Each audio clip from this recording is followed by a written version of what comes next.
报，欢天喜地，代表天地，吉祥如意，安在天地，安居好，喜结连理，让我们衷心的为人民祝福。为弟兄的喜阳，请两位新人入洞房。感谢各位来宾朋友参加两位新人的婚礼，祝福大家生活美满，万事如意。谢谢大家。Pada tanggal 24 Oktober 2012, sebuah pernikahan yang meriah diadakan di halaman sebuah rumah pertanian yang bersih dan luas. Ini adalah pernikahan khas pedesaan Provinsi Santung. Lengkungan balon ditata di depan pintu. Halaman rumah ditata dengan rapi dan meriah. Bunga dan buah-buahan untuk ibadah ditata dengan rapi. Di dalam rumah digantung foto pernikahan kedua mempelai. Pita warna-warni diikatkan pada dinding dan plafon rumah. Terlihat mempelai pria mengenakan jas dan mempelai wanita yang cantik dengan balutan gaun pengantin dan kerudung tradisional yang berwarna merah. Usai acara penghormatan, mempelai pria menggendong mempelai wanita masuk ke dalam kamar pengantin. Mereka duduk di tepi tempat tidur sambil saling menyuapkan pangsit dari mangkuk dan sumpit yang sama. Ini adalah video klip pembuka dari pernikahan sepasang pengantin yang baru saja menikah pada setengah tahun yang lalu, yang ditayangkan di salah satu stasiun TV dengan judul The Vanishing Couple, yang membuat semua orang bersedih karena perlakuan kejam yang diterima kedua mempelai dari para penjahat yang tidak memiliki hati sama sekali.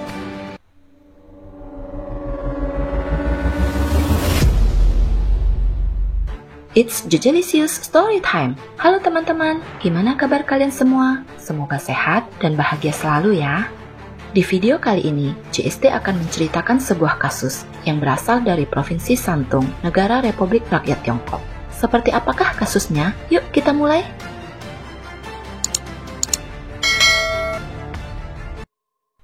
Dini hari, tanggal 15 Mei 2013, Bibi Liu yang tinggal di desa Tangjiachuang di Kabupaten Feishan, Kota Linyi, Provinsi Santung, bangun pagi dan sibuk memasak telur dan pancake. Dia sedang menyiapkan sarapan untuk putra dan menantunya yang baru menikah sekitar setengah tahun yang lalu. Setelah menikah, pasangan muda tersebut tinggal di rumah baru mereka yang baru saja dibangun.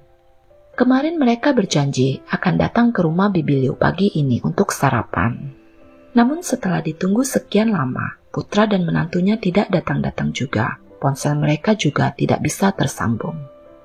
Situasi abnormal yang belum pernah terjadi sebelumnya ini membuat Bibi Liu sedikit cemas karena dia teringat beberapa hari yang lalu rumah putranya kemalingan dan pencurinya belum juga tertangkap. 我就给他打电话，他那个关了机，打对了个又关了机。我说是怎么回事？他以前关机有时候是没电了，也就是一个手机关了机行了。我一打3个手机都关了机，然后我就慌了。你看这样寻思吧，也觉得就会有事情，我就忙着往家跑，就变得跑不掉。 Meskipun putranya telah memasang kamera pengawas di rumahnya dan membeli seekor anjing penjaga, namun Bibi Liu masih merasa khawatir sehingga memutuskan untuk segera ke sana melihat keadaan mereka. Rumah putra Bibi Liu terletak di luar desa, berada di lokasi yang relatif terpencil dengan sedikit rumah di sekitarnya. Di depan rumah terdapat hutan poplar yang lebat dan masih terdengar bunyi gemericik sungai Wenliang yang terletak tidak jauh dari sana. Setelah tiba di rumah putranya yang hanya berjarak sekitar 2 km, Bibi Liu menemukan pintu depannya tidak terkunci dan bahkan kelihatan terbuka sedikit, sehingga dia segera membuka pintu dan masuk ke halaman rumah. Karena takut putra dan menantunya masih tertidur, sehingga dia memanggil beberapa kali ke dalam rumah, tapi tiada jawaban. Ketika masuk ke dalam rumah, dia melihat rumahnya kelihatan berantakan.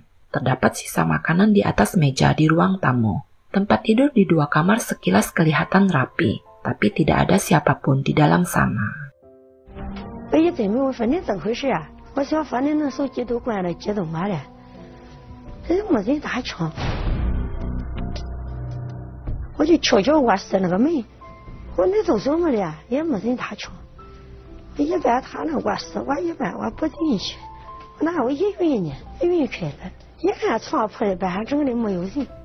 Jika dilihat dari seisi ruangan yang terlihat berantakan, Bibi Liu berpikir Mungkin telah terjadi pertengkaran di antara kedua pasangan tersebut, dan mereka telah pergi keluar meninggalkan rumah karena saling marah. Dia kemudian berjalan keluar pintu rumah, dan tanpa sengaja dia melihat ke sudut halaman. Terlihat anjing peliharaan putranya tergeletak di tanah dalam keadaan berumuran darah, sepertinya terluka pada bagian kepalanya. Pemandangan tersebut semakin membuat Bibi Liu panik, dan dengan ketakutan dia segera berlari ke dalam rumah untuk menelpon polisi. 我到家我还没看小狗叫人打死了，我一看小狗死了，一看都是血，我一下子吓得浑身都瘫了。躺着我就打110报警，我就心寻思着我2小时操对了，我还操那行心思。 Ketika polisi tiba di lokasi kejadian, mereka segera melakukan penyelidikan dengan melakukan pemeriksaan yang mendetail baik di dalam maupun di luar rumah. Berdasarkan keterangan yang diberikan oleh Bibi Liu, diketahui bahwa pasangan pengantin baru tersebut bernama Huo Qianguo berusia 26 tahun dan istrinya bernama Zhang Qingling berusia 25 tahun. Keduanya baru saja menikah pada bulan Oktober 2012 dan menempati rumah baru dengan dinding rumah dilapisi ubin keramik yang indah, halaman bernuansa luas, tembok yang setinggi 1 meter lebih dengan gerbang besi yang megah, serta terdapat 2 buah kamera pengawas. Polisi menemukan berbagai kejanggalan, di antaranya ditemukan jejak kaki manusia pada tembok halaman depan, rangka baja jendela rusak, beberapa perhiasan emas dan perak milik Qingling hilang, dan kabel penghubung kamera pengintai telah dipotong. Walau monitor komputer yang diletakkan di atas meja masih utuh, namun CPU dan DVR telah hilang. Di atas meja kecil di ruang tamu, selain terdapat banyak sisa makanan, di sana juga ada sepanci daging yang sedang dipanaskan. Pasangan ini jarang makan daging. Mungkinkah ada tamu yang datang ke rumah? Polisi juga menemukan adanya usaha untuk membersihkan jejak di lantai dan dinding kedua kamar tidur yang berada di rumah tersebut. Lemari dan laci di kamar tidur telah digeledah karena kelihatan berantakan. Terdapat kulit semangka, puntung rokok, dan botol minuman kosong yang berserakan di dalam lemari. Sementara itu, di dalam kamar tidur besar, meskipun selimut terlipat dengan rapi, namun tidak ada spraynya dan juga ditemukan bekas darah seukuran telapak tangan di bantal. Serta ditemukan celana dalam wanita berwarna merah yang telah robek di lantai kamar tidur yang lebih kecil. Di mana itu berarti kemungkinan besar nyonya rumah telah mendapatkan pelecehan. Penemuan di kedua kamar tersebut membuat kasus ini berkembang dari pencurian dan perampokan ke kasus kriminal yang lebih besar dan kejam. Fokus polisi saat ini adalah mencari keberadaan pasangan tersebut, sehingga mereka memperluas cakupan penyelidikan yang lebih menyeluruh di hutan, ladang, parit dekat rumah, dan di sepanjang sungai yang terletak di sisi barat dari halaman rumah. Usaha mereka berhasil. Polisi berhasil menemukan beberapa kantong sampah yang berisi pakaian, sampah rumah tangga, kartu ATM, dan akta nikah pasangan tersebut berikut dengan komputer yang hilang di pinggir sungai Wenliang.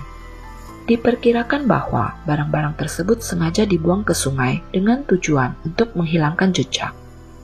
Tepat ketika penyelidikan kasus tersebut menemui jalan buntu, polisi secara tidak sengaja menemukan sebuah bukti kunci untuk mengungkap identitas pelaku, yakni sebuah kartu jaminan sosial di saku celana jeans yang berhasil ditemukan dari sungai.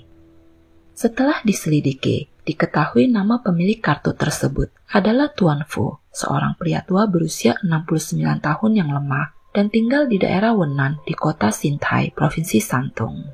Namun tentu saja, dia jelas tidak memiliki kemampuan untuk melakukan kejahatan tersebut dan juga tidak memiliki catatan kriminal sebelumnya. Bibi Liu dan keluarga besarnya juga mengatakan tidak mengenal pria tua itu. Tapi anehnya, bagaimana kartunya bisa muncul di tempat kejadian perkara yang jaraknya mencapai ratusan kilometer jauhnya. Walaupun begitu, polisi meyakini bahwa kartu tersebut pasti ada kaitannya langsung dengan pelaku. Dari hasil penyelidikan lanjutan diketahui bahwa ternyata yang membawa kartu tersebut selama ini adalah putra Tuan Fu yang bernama Fu Kang. Fu Kang yang dijuluki pria gemuk karena badannya yang tinggi dan gemuk, lahir pada bulan Agustus 1988 dan hampir berusia 25 tahun saat itu. adalah seorang pemuda pengangguran yang pernah dipenjara karena kasus pencurian dan perampokan. Setelah keluar dari penjara, dia tidak pernah mau bertobat dan seharian kerjanya hanya berkeliaran tanpa tujuan yang jelas. Dia memanfaatkan kartu jaminan sosial ayahnya sebagai pendapatan tetapnya setiap bulan sebesar 55 yuan atau sekitar 120.000 rupiah. Ada 3 pria lain yang sering terlihat bergaul dengannya yang semuanya berasal dari kota Xintai, sama seperti kota kelahiran Fukang. Yang pertama bernama Zhang Xiejin yang lahir pada bulan Oktober 1987, berusia kurang dari 26 tahun saat itu. Xiejin berasal dari keluarga broken home, di mana sejak kecil kedua orang tuanya bercerai dan ibunya juga pergi meninggalkan dirinya, sehingga dia dibesarkan oleh neneknya. Xiejin tidak tamat sekolah menengah pertama dan mulai berkeliaran melakukan berbagai kejahatan pencurian sejak berusia 14 tahunan. Dia bahkan pernah tertangkap karena terlibat kasus pencurian ketika berusia 20 tahun. Yang kedua bernama Wang Jiying yang juga dikenal dengan nama Wang Lei, seorang pria pengangguran yang lahir pada bulan November 1991, berusia kurang dari 22 tahun saat itu. Jiying tidak tamat sekolah dan pernah bekerja di peternakan ayam, namun kemudian berhenti. Dia pertama kali bertemu Xiejin di sebuah warung internet yang berada di kota Xintai dan kemudian mereka menjadi teman akrab karena merasa memiliki banyak kesamaan. Mereka kemudian melakukan berbagai kejahatan perampokan dan pencurian dengan kekerasan, menjadi preman di lingkungan sekitarnya. Yang ketiga dan yang termuda bernama Zhao Wenfeng, berusia 17 tahun saat itu, seorang pria pengangguran yang bertemu dengan Xiejin dan bergabung dengannya juga.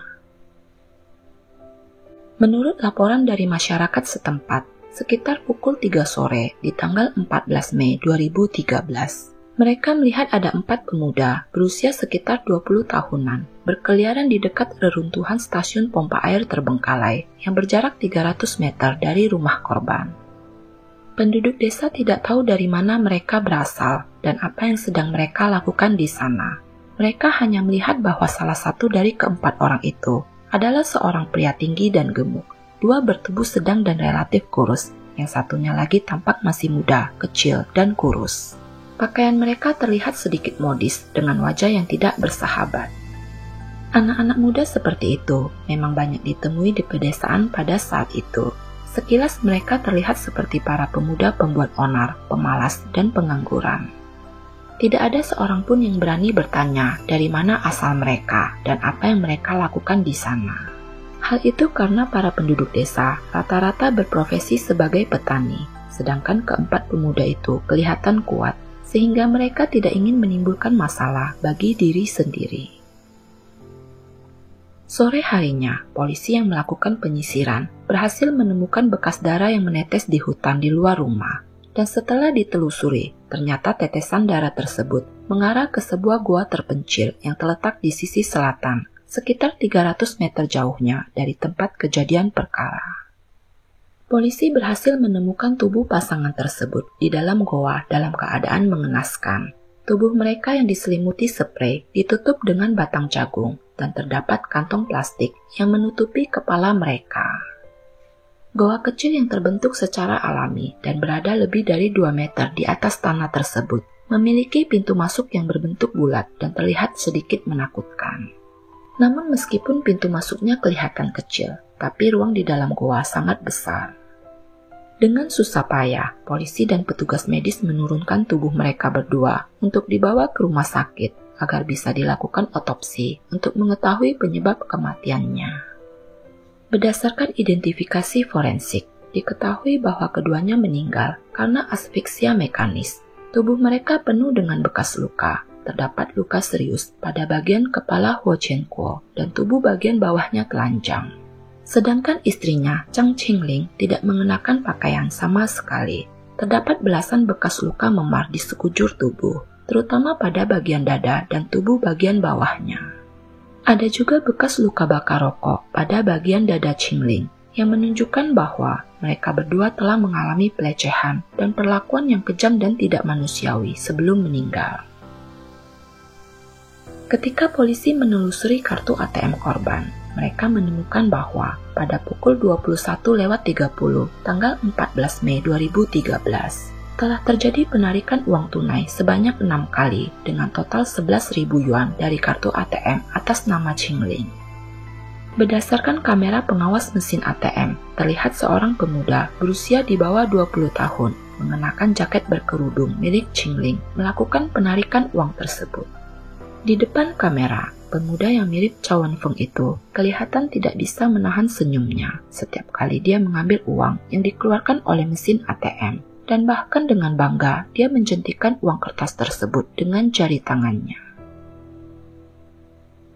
Pada saat yang sama, menurut penduduk desa yang bangun pagi untuk bekerja, mereka melihat ada 4 pemuda berjalan di jalan yang tidak jauh dari tempat kejadian perkara, sekitar pukul 5 pagi di tanggal 15 Mei 2013. Salah satu dari mereka bertubuh tinggi dan gemuk, mirip dengan sosok Fu Kang. Selain itu, seseorang mendengar anjing yang berada di rumah pasangan tersebut menggonggong dengan keras, namun hanya sebentar saja pada sekitar pukul 20 di malam kejadian, dan setelah itu tidak terdengar lagi suaranya. Berdasarkan berbagai bukti yang berhasil dikumpulkan, akhirnya pada tanggal 16 Mei 2013 siang, polisi menetapkan status tersangka terhadap keempat orang itu karena dicurigai telah melakukan kejahatan tersebut. Dikarenakan sifat kasusnya yang serius, sehingga polisi segera membentuk satuan tugas khusus untuk menelusuri jejak keempat tersangka. Pada tanggal 17 Mei 2013, 3 hari setelah kejadian, polisi yang tiba di terminal bus ternyata terlambat 1 langkah. Bus sudah berangkat sekitar setengah jam yang lalu. Karena tidak mau kehilangan sasarannya, dengan menggunakan beberapa kendaraan, mereka mengerahkan kekuatan terbaiknya untuk melakukan pengejaran terhadap bus jarak jauh yang mengarah ke kota Xintai tersebut. Usaha mereka membuahkan hasil. Bus berhasil diberhentikan saat berada di kota Huafeng, Kabupaten Ningyan, kota Tai'an, sekitar jam 15 sore itu. Saat bus berhenti, Chow Wen-feng berusaha melompat keluar dari bus dan melarikan diri, namun berhasil dihentikan oleh petugas polisi dan berhasil menangkapnya. Sementara saat hendak ditangkap, Wang Qiying mengatakan bahwa dia tidak ada hubungannya dengan kelompok penjahat tersebut. Namun tentu saja, polisi yang telah mengantongi identitasnya tidak terpengaruh dan segera melakukan penangkapan terhadap mereka berempat. Selanjutnya keempat tersangka dibawa ke kantor kepolisian dan dari hasil interogasi terpisah yang dilakukan polisi, keempat tersangka akhirnya mengakui perbuatannya dan secara detail menceritakan semua proses kejahatan pada malam tragis itu. Keempat tersangka yang merupakan pengangguran ini setiap hari selalu menghabiskan waktu nongkrong di warung internet. Jika tidak punya uang, maka mereka akan melakukan cara-cara curang untuk menghasilkan uang. Sejak tahun 2012, mereka berempat telah melakukan perjalanan ke banyak kabupaten dan distrik di kota Jining dan Tai'an, baik sendirian maupun berkelompok. Melakukan banyak pencurian dan perampokan uang tunai, perhiasan emas dan perak, serta barang-barang lainnya. Berikut ini adalah pengakuan Zhang Xueqin saat diinterogasi polisi. Setelah mendapatkan sejumlah uang di Kabupaten Mengyin, mereka berempat kembali ke kota Xintai, karena saat itu saudara laki-laki Chow Wen-feng kebetulan akan menikah sehingga dia terpaksa pulang untuk membantu. Siang itu, saat Xueqin dan Qiying berada di warung internet Feiyi yang berada di kota Wenan, Fu Kang datang menemui mereka dan bertanya kepada Xueqin apakah dia berencana untuk melakukan sesuatu yang besar. Xueqin hanya memberikan jawaban singkat dengan mengiyakan pertanyaan dari Fu Kang. Malam itu, Xueqin dan Fu Kang begadang semalaman di warung internet tersebut, sementara Qiying kembali ke Hotel Tachong yang berada di dekat warnet untuk tidur. Sore berikutnya, ketika mereka bertiga sedang bermain internet lagi, Wen-feng datang bergabung dengan mereka. Sekitar pukul 17 sore, Qiying mengajak mereka pergi ke Kabupaten Mengyin dan menginap di Hotel Hongyin selama 1 malam. Malam itu Xueqin mengajak ketiga temannya untuk kembali melakukan perampokan di rumah Huo Jianguo. Ternyata pencurian yang terjadi di rumah Jianguo beberapa hari sebelumnya adalah ulah dari Xueqin dan Qiying. Saat berada di rumah Chen Kuo, Xie-Jin mengetahui bahwa pemilik rumah adalah pasangan pengantin baru. Terlihat banyak foto pernikahan yang terpajang di dalam rumah. Nyonya pemilik rumah yang muda terlihat sangat cantik, sehingga timbul niat jahatnya. Dalam perjalanan pulang, Xie-Jin memberitahu kepada Ji Ying bahwa dia akan datang ke sana lagi untuk merampoknya lain kali. Tentu saja sekalian melecehkan nyonya rumah yang cantik dan menghabisi pasangan tersebut. Alasan mereka begitu percaya diri untuk melakukannya lagi, karena keluarga tersebut tinggal di daerah yang sangat terpencil. Meskipun di dekatnya terdapat rumah-rumah yang baru dibangun, namun untuk sementara waktu masih belum berpenghuni. Tembok halaman yang rendah dan jendela berbahan besi seperti itu tidak akan banyak membawa kesulitan bagi mereka. Mereka juga membahas bagaimana cara menghilangkan jejak dan menyembunyikan tubuh pasangan itu. Xie-Jin mengatakan bahwa mereka harus menyembunyikan dan menguburnya di dalam goa yang berada di dekat rumah.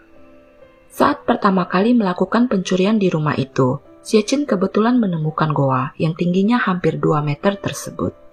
Dia berhasil naik ke atas dan masuk ke dalam goa untuk melihat kondisi goa yang ternyata terdapat banyak tumpukan batang jagung yang terbakar.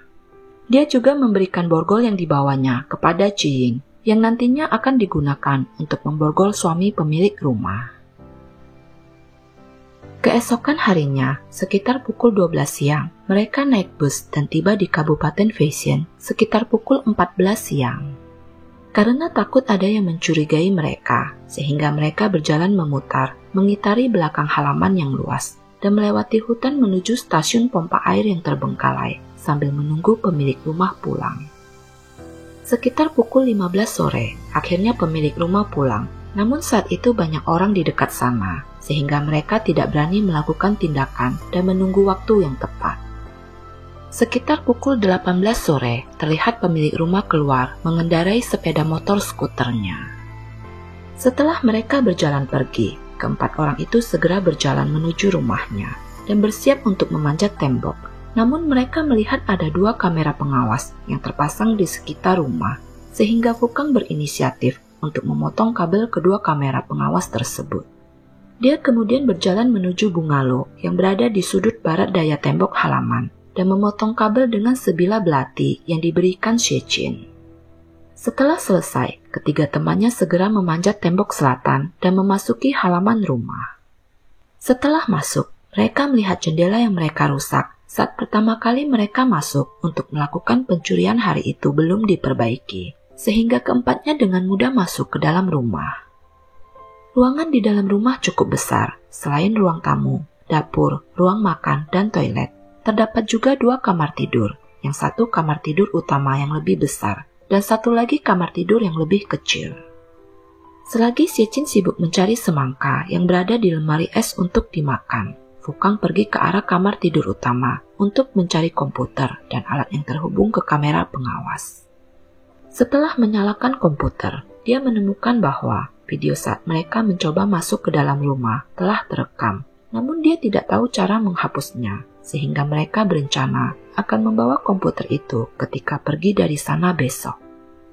Xie-Jin menemukan sebilah pisau dapur dan membawanya ke kamar utama untuk diberikan kepada Fukang.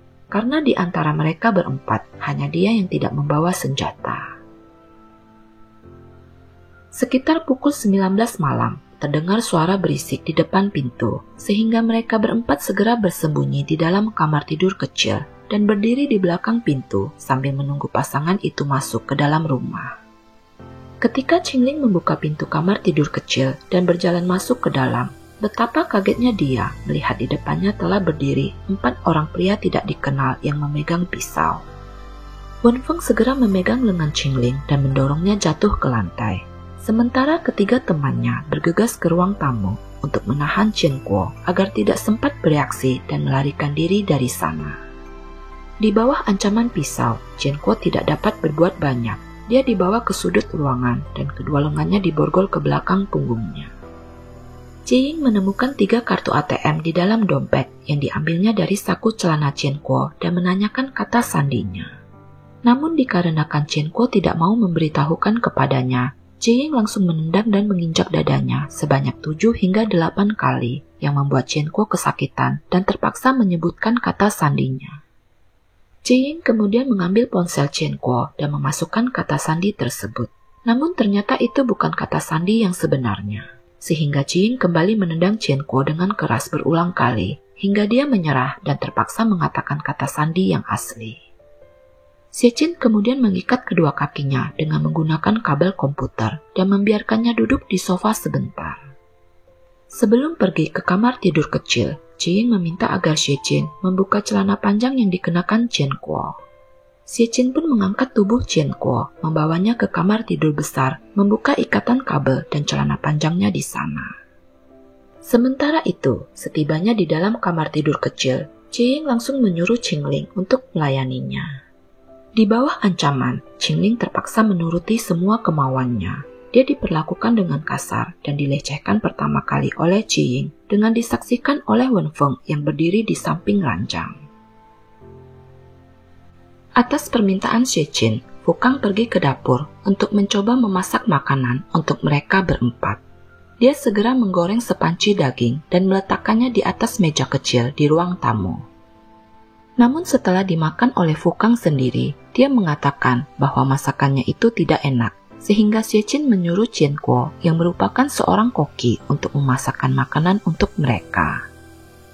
Setelah borgol tangannya dibuka dengan dikawal oleh Fukang dan diawasi oleh Xie Qin, Chen Kuo mulai mengolah kembali masakan daging yang tadi digoreng oleh Fukang. Di sisi lain, setelah selesai dilecehkan oleh Jiying, Qingling kembali harus melayani Wen Feng dan juga Jiying sekaligus. Mereka berdua secara bersamaan memperlakukannya dengan kasar dan biadab. Dikarenakan anjing yang berada di luar rumah terus-terusan menggonggong tiada henti, setelah Fukang selesai mandi, Xie Qin menyuruh agar dia pergi keluar untuk menanganinya.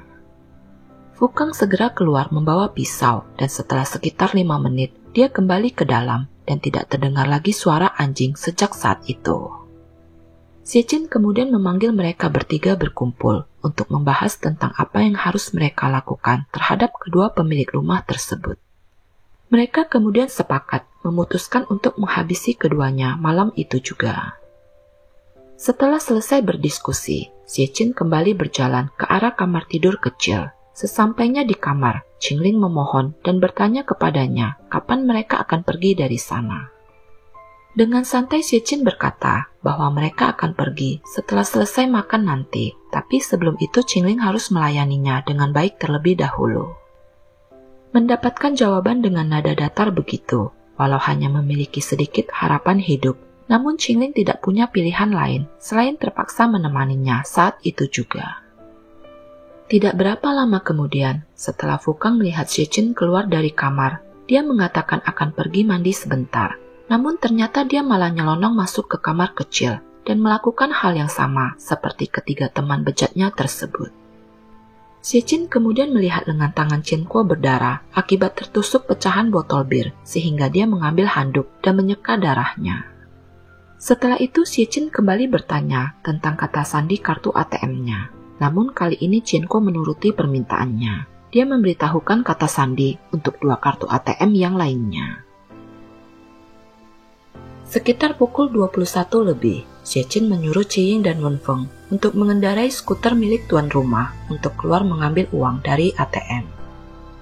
Setengah jam kemudian, mereka pulang kembali dengan membawa 4 botol minuman, roti, pulsa, biskuit, yogurt botolan, sosis ham, dan 5 bungkus rokok.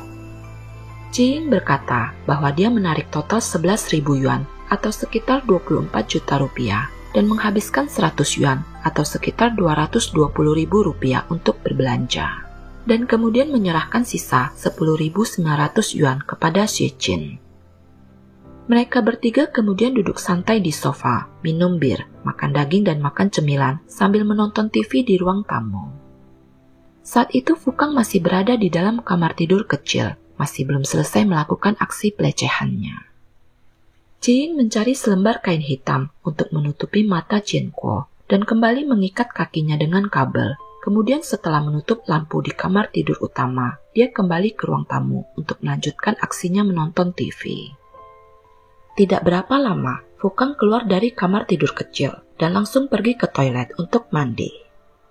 Saat Xie-Jin dan Wenfeng masuk ke kamar tersebut, Qingling kembali mengajukan pertanyaan, kapan mereka akan pergi dari sana.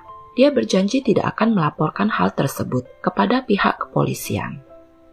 Xie-Jin mengatakan akan pergi dari sana besok pagi, karena tidak ada angkutan umum di sana yang beroperasi di tengah malam begitu. Keesokan harinya, pada tanggal 15 Mei 2013, sekitar pukul 1:30 dini hari, Jiying memanggil mereka berdua keluar dan mengatakan bahwa Fukang malam ini ingin tidur dengan Qingling dalam pelukannya. Dan beberapa menit setelah Fukang masuk, terdengar suara teriakan kencang dan tangisan dari Qingling. Dia kembali dilecehkan oleh Fukang.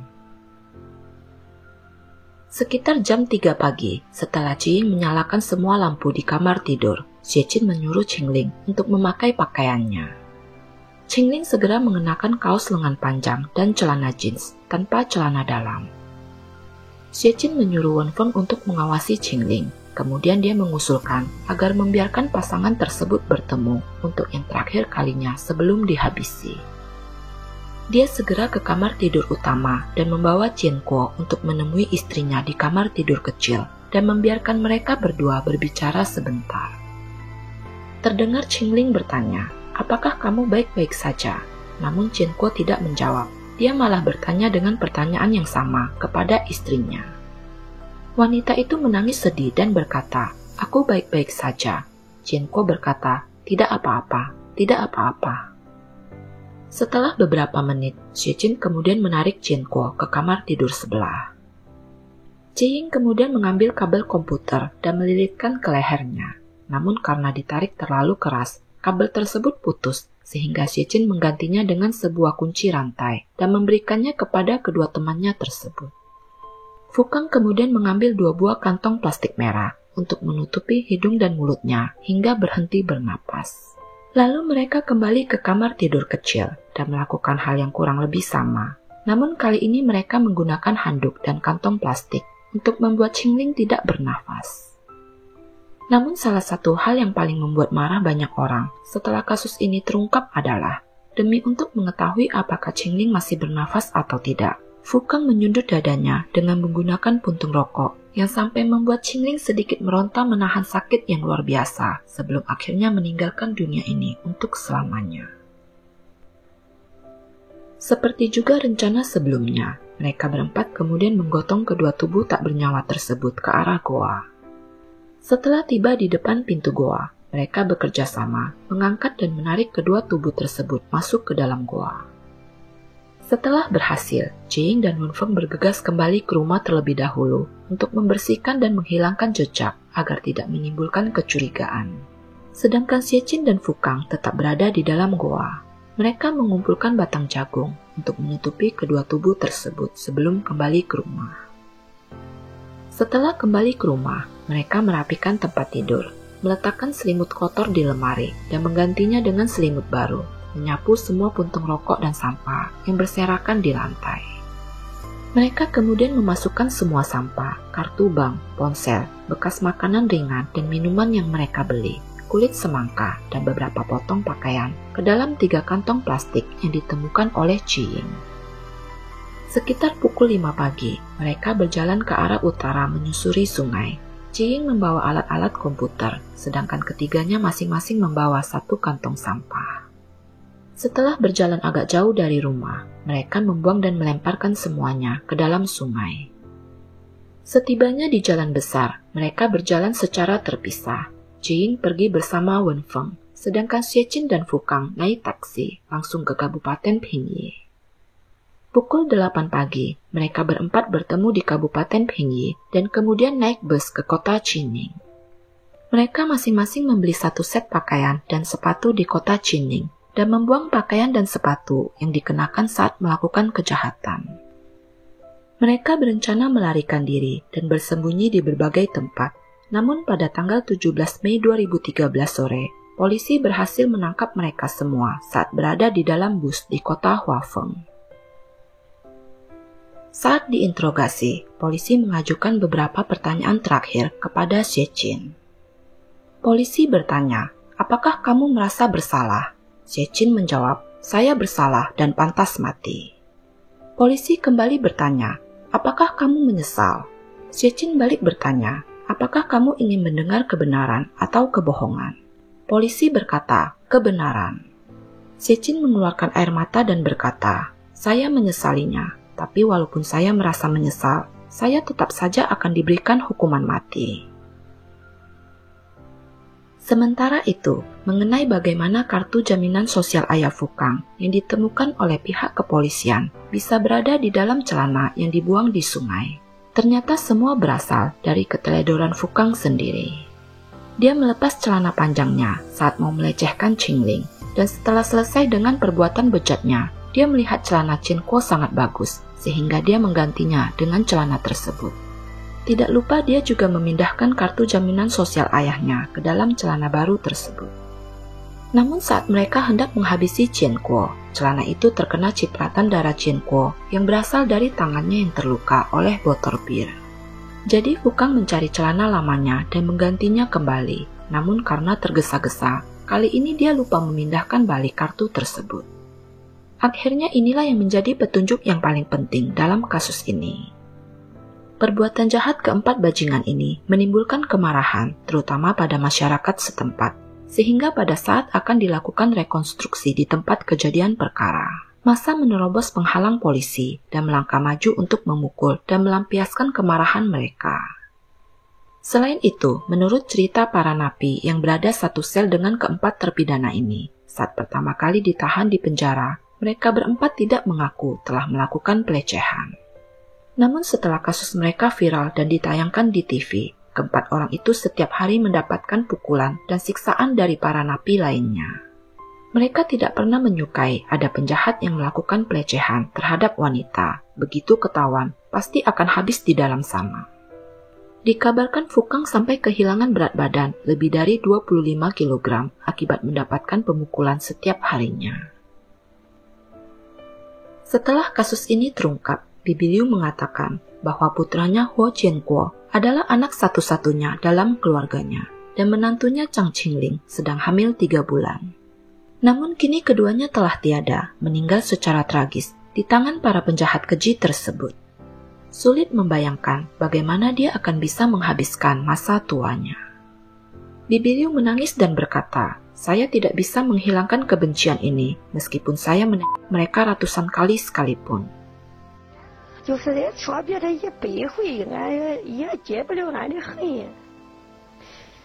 Sebelum kejadian tersebut, Chen Kuo dan istrinya menjalankan restoran barbecue. Namun karena daerah tempat mereka jualan terkendala masalah perizinan, sehingga mereka berencana pergi ke Departemen Industri dan Komersial untuk mengajukan izin usaha pada keesokan harinya. Mereka adalah pasangan pekerja keras yang rajin, berharap bisa menciptakan masa depan yang lebih baik dengan perjuangan dan kerja keras mereka sendiri. Namun sayangnya, ada 4 pasang mata kejam yang mengawasi mereka di dalam kegelapan. 11.000 yuan atau sekitar 24 juta rupiah yang diambil oleh keempat penjahat itu dipercaya adalah mahar yang dibayarkan oleh pengantin pria kepada pengantin wanita. Di banyak tempat di pedesaan Provinsi Santung, mahar pengantin adalah 11.000 yuan yang memiliki arti 1 dalam sejuta. Andai tragedi tersebut tidak terjadi, pasangan muda ini akan menjalani kehidupan normal, memiliki anak yang lucu, dan hidup penuh kebahagiaan. Namun sayangnya, rumah yang seharusnya berisi kehangatan dan keceriaan kini telah hilang di tengah rimbunnya rerumputan dan debu yang mulai menebal. Hanya tersisa suara gemericik air, seakan membisikkan kesedihan yang dingin dan sunyi. Oleh Pengadilan Menengah Rakyat Kota Linyi, Provinsi Santung, Chang Xueqin, Wang Qiying, dan Fukang dijatuhi hukuman mati, dan Cao Wenfeng diberikan hukuman penjara seumur hidup, dikarenakan saat kejadian dia masih di bawah umur 18 tahun.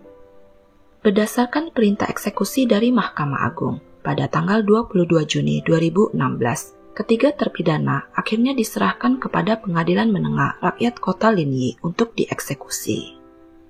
Pada tanggal 30 September 2019, pengajuan permohonan keringanan hukuman Cao Wenfeng disetujui dan hukumannya diubah dari penjara seumur hidup menjadi 22 tahun penjara saja. Tidak tahu apa yang akan terjadi andai 22 tahun kemudian dia keluar dari penjara. Apakah akan bertobat dan berubah menjadi orang yang lebih baik, atau malah bertambah parah?